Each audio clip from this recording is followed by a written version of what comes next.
Halo teman-teman, selamat pagi. Kembali lagi dengan saya.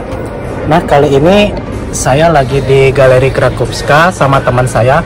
Oh ya, sebelumnya saya mau ngucapin selamat Hari Raya Galungan dan Kuningan buat teman-teman dan saudara-saudara yang ngerayain ya. Nah, ini suasana di Krakow. Saya hari ini ditemenin sama teman saya. Halo, salam kenal. Nama saya Agatha.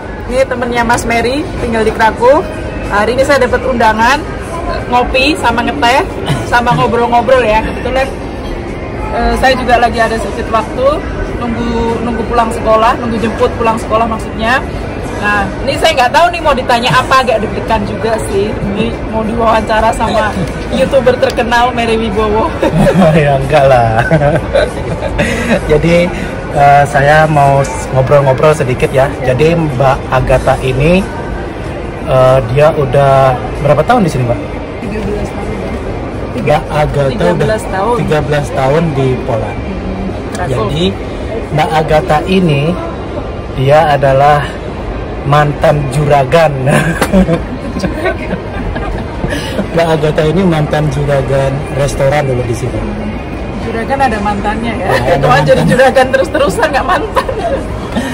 Mbak Agatha pernah jadi juragan di sini, juragan restoran. Terus sekarang udah nggak jadi juragan restoran lagi, tapi juragan itu apa ya, kos-kosan, apartemen. Sekarang jadi juragan apartemen ya. Oke. Jadi kita bakalan ngobrol-ngobrol sedikit ya sama Mbak Agatha. Ini tak tanyain Mbak ya. Kayak gini aja. Jadi kasih tahu Mbak, tahun berapa Mbak Agatha ke Poland? Aku pertama kali ke Poland itu tahun 2006. Itu Poland masih ya, Poland, mungkin Poland kota yang lain udah modern ya, tapi tepatnya di Krakow itu masih yang luar biasa tertinggal. Jadi belum masuk Schengen, belum masuk European Union. Ya kayak gitulah, masih susah apa-apa, ngantri-ngantri di imigrasi, cari makanan asli juga susah, apalagi cari cabai dan lainnya. Dan itu aja sih. Tapi sekarang kesini Krakow ini sih semakin ada apa ya, kemajuan, banyak orang Asia, banyak orang Indonesia, banyak student. Jadi sekarang nyari apa-apa lebih gampang. Nyari cabai itu dulu susah, mahal, sekarang udah murah. Ya semurah-murahnya masih tetap mahal sih. Tempe udah ada, tahu udah ada, Indomie udah ada. Jadi serasa di Indonesia. Jadi sekarang udah betah Mbak ya di Poland ya? Sebenarnya sih betah nggak betah. Kalau kadang-kadang kalau pas winter juga aduh pengennya pulang ke Indonesia. Tapi karena anak-anak juga udah sekolah, kita juga ya udahlah kalah karena apa, kadang-kadang pas liburnya juga nggak sama kan, jadwal liburnya nggak sama, terus cuacanya juga kadang-kadang kalau udah summer holiday di sini juga panas, sayang juga mau ninggalin di sini. Dan yang pasti ngumpulin uang buat beli tiketnya itu yang sangat luar biasa, karena harus beli 5 tiket PP. Satu tiket itu bisa sampai 20 juta ya. Itu kalau udah 5 orang ya lumayan lah berasa.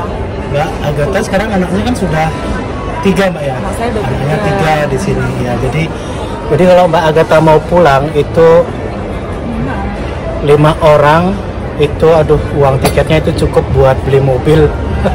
Jadi eman-eman kalau pulang apa namanya, kalau cuma sebulan di rumah. Terus saya mau nanyain Mbak Agatha, dulu ke Poland itu tujuannya apa Mbak?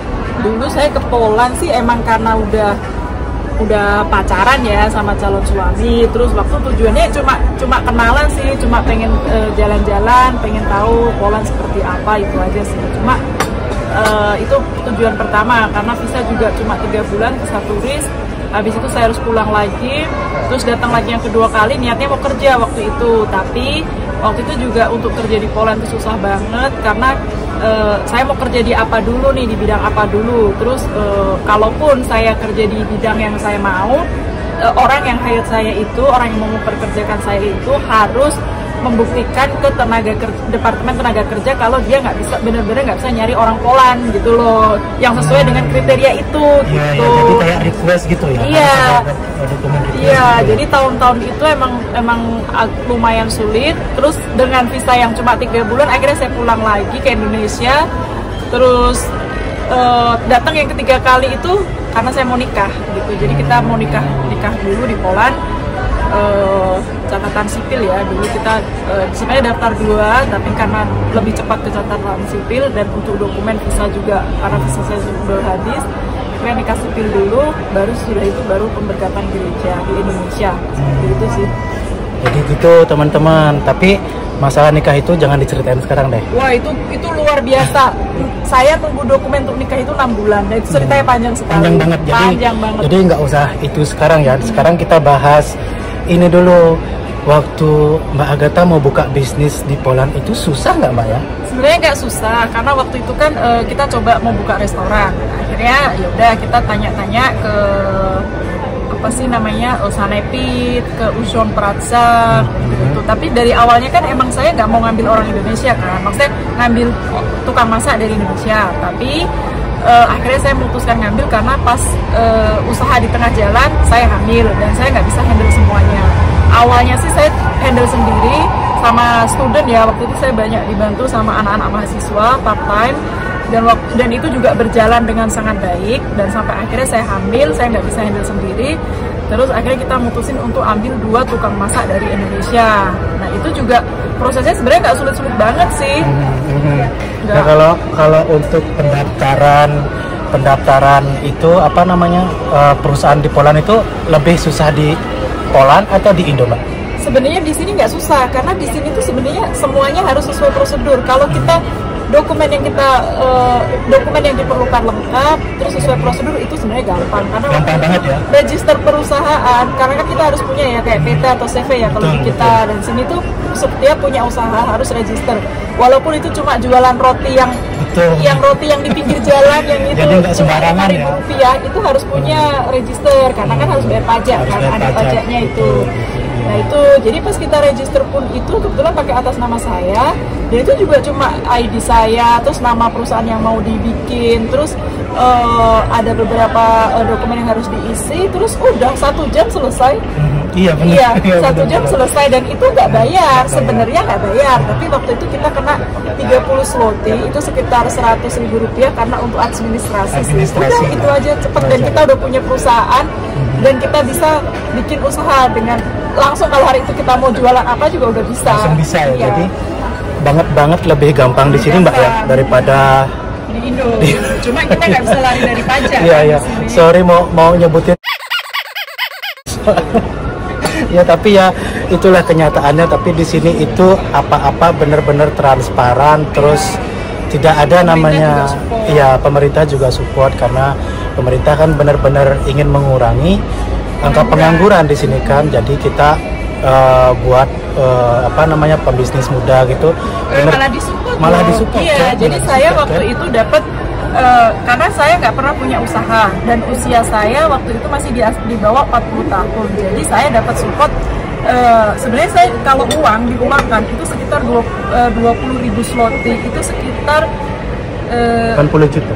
80 juta ya itu saya dapat support segitu. Cuma waktu itu nggak kita uangkan, nggak kita cashkan karena kita uang itu dijadiin deposit untuk bayar pajak gitu loh. Jadi waktu itu pas usaha saya udah mulai berjalan, uang pajak itu dipotong per tahun dari uang yang 20.000 zloty saya dapat itu gitu loh. Jadi pas usaha saya pun misalkan usaha saya belum dapat untung pun saya nggak kepusingan bayar pajak karena udah ada uang deposit itu gitu. Tapi uang 20.000 zloty itu kan biasanya bisa dibeliin kayak alat-alat kalau mau di kantor, kalau mau buka spa dibeliin apa gitu. Jadi nggak dikasih cash sih sebenarnya gitu. Mungkin ada nota pembeliannya. Ada nota pembelian nanti dikembalikan sama pemerintah gitu. Tapi kalau di saya waktu itu kita buat deposit untuk bayar pajak gitu. Jadi kita ya karena kan nggak tahu usaha pertama kan juga belum dapat apa-apa kan. Jangankan untung nol aja belum kan baru mulai gitu. Akhirnya selamatlah bayar pajak. Jadi begitu. Jadi Mbak Agatha ini dulu punya usaha namanya Bumbu Jawa. Nah itu restoran Indonesia satu-satunya di Kraków dulu. Hanya satu-satunya. Terus itu sempat jalan berapa lama itu Mbak ya? Sebenarnya itu jalan sekitar 10 bulan. Waktu itu kan masalahnya pas saya awal pertama saya sendiri yang handle, saya yang masak dibantu sama anak mahasiswa. Waiternya juga anak mahasiswa, sama waktu itu ada orang Poland satu. Terus pas saya udah hamil 4 bulan apa 3 bulan saya nggak bisa handle karena itulah saya udah morning sick yang gitu-gitulah yang saya handle. Akhirnya saya ambil tukang masak dari Indonesia 2 orang. Jalan tuh sempet berjalan restorannya, ya lumayan lah kita karena restoran satu-satunya ya di sini, maksudnya restoran Indonesia satu-satunya, banyak customer berjalan gini-gini. Cuma karena kita salah manajemen, terpaksa kita harus tutup gitu loh, karena di satu sisi kita udah nggak ada pemasukan sama pengeluaran udah nggak seimbang. Terus untuk gaji si tukang masak itu juga sangat mahal karena 2 orang. Terus belum untuk bayar sewa dan sebagainya. Akhirnya kita mutusin untuk tutup dulu sementara. Mudah-mudahan di lain kesempatan ada rezeki bisa buka lagi. Tapi apa namanya sekarang Mbak Ega kan ada bisnis nggak Mbak sekarang, maksudnya apa buka catering buat teman-teman Indonesia yang ada di Kraków, yang ada di Poland gitu, khususnya yang ada di Kraków gitu. Sebenarnya waktu itu sempet sih saya sempet catering, sama saya sempet jualan rendang itulah, masak-masak di rumah sekalian masak sendiri buat kita sendiri agak dilebihin gitu sama anak-anak mahasiswa. Beberapa sih ada yang catering sama saya, cuma berhentinya ya karena COVID ini sih gitu, karena mereka juga udah nggak ngampus lagi, mereka ngampus online, jadi mereka punya waktu untuk masak di rumah gitu. Tapi sebelum COVID sih ya adalah uang-uang untuk jajan gitu, karena ya lumayan sih sebenarnya. Iya sedikit-sedikit ya. Itu sedikit-sedikit lumayan lah. Gitu. Jadi di Kraków itu khususnya student ya, teman-teman student pasti kenal sama namanya Mbak Agatha ini karena pada main ke rumah. Karena main ke rumah ya, rumahnya Mbak Agatha itu base camp ya. Kalau dulu gitu kita ada arisan Mbak ya, arisan terus seminggu sekali itu kadang-kadang ya kumpul lah, masak-masak, ngobrol-ngobrol, sekedar nanya kabar, gimana kabarnya teman-teman, keluarga gitu ya. Jadi teman-teman yang ada di Kraków itu nggak suntuk, nggak bosen gitu loh. Jadi serasa masih kayak di rumah gitu. Nah, jadi Mbak Agatha itu sudah 13 tahun di sini. Jadi udah lama banget. Terus Mbak Agatha itu sudah punya 3 anak di sini. Terus suaminya orang Poland sini. Nah, kalau menurut Mbak Agatha, buat teman-teman PMI yang ada di Poland nih Mbak, sekarang banyak banget nih PMI yang di Poland. Sebaiknya mereka kalau punya skill itu mereka buka usaha sendiri apa gimana Mbak di Poland itu? Kesempatan buat mereka. Kalau emang bisa ya, karena kan juga buka usaha itu kan pakai modal ya. Terus menurutku sih peluang usaha ada di sini. Kayak misalkan saya aja sampai sekarang masih kayak kepikiran, aduh kayaknya aku mau jualan ini aja deh, kayak mie ayam bakso, karena orang Poland sekarang udah mulai suka kayak makanan ramen yang berbau mie dan bakso gitu. Itu mereka tahu, karena dulu pernah juga saya ngadain kayak bazar makanan gitu dan peminatnya lumayan banyak gitu. Nah, kalau misalkan untuk maksudnya teman-teman di Indonesia mau ke Poland, mau kerja atau mau buka usaha, kalau mau kerja asal ada skill, dengan terus kerja pun juga dengan jalur yang benar ya, maksudnya jangan sampai lah yang gelap-gelap, yang itulah, maksudnya karena ini kan jauh ya, Eropa jauh. Terus sebelum berangkat juga gaji atau apa kesepakatan itu harus yang jelas gitu kan, dan kalau ada juga yang tertulis lah. Jadi kalau ada apa-apa itu tetap ada dokumen yang bisa diperlihatkan.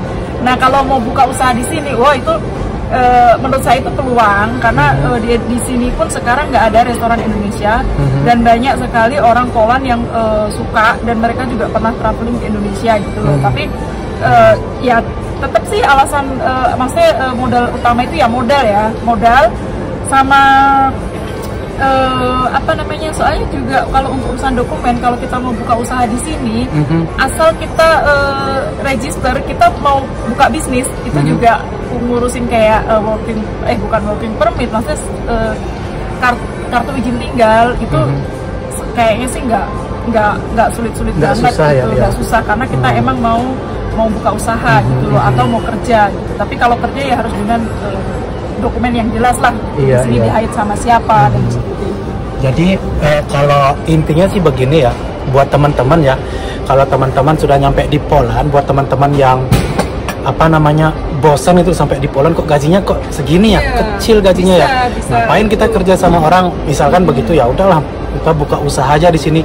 Buat teman-teman pendatang ya, PMI khususnya kalau kalian punya bakat masak, punya bakat apa namanya menjahit atau apa, pokoknya bikin ya apa, bikin apa gitu. Iya, Itu bikin lebih mie. bikin mie, Di sini belum ada gitu. Itu peluang bikin besar. tempe apalagi ya. Bikin Wih, tempe, bikin tahu. mantap itu ya. Apa ya, kayak tani-tani hidroponik. Iya, Itu kan betul, bisa betul. kayak sewa sawah. Sewa sawah. Karena di sini tuh nggak ada orang nanam cabai mahal. Betul. Terus nggak ada orang buat tempe. Saya pernah bikin, tapi kan kalau kapasitas saya buat itu untuk makan sendiri. Kalau untuk dijual belum berani. Nah, itu peluang besar, bikin tempe, bikin tahu. Banyak kok orang Vietnam yang sukses di sini. Mereka cuma bukan cuma sih, mereka buka toko kayak toko-toko kelontong lah kalau di kita, jual beras, jual kangkung, Iya, jual iya. gitu-gitu. Dan itu peluang yang sangat besar sih kalau mau itu apa nih, ada kakek-kakek liatin. Iya, kalau mau usaha itu peluang besar sekali di sini. Jadi maksud saya itu begini teman-teman, daripada teman-teman kerja terus di sini dengan orang, lebih baik kalian kalau mau ke Poland itu, sampai di Poland itu ya, ini saran saya aja sih, langsung buka usaha.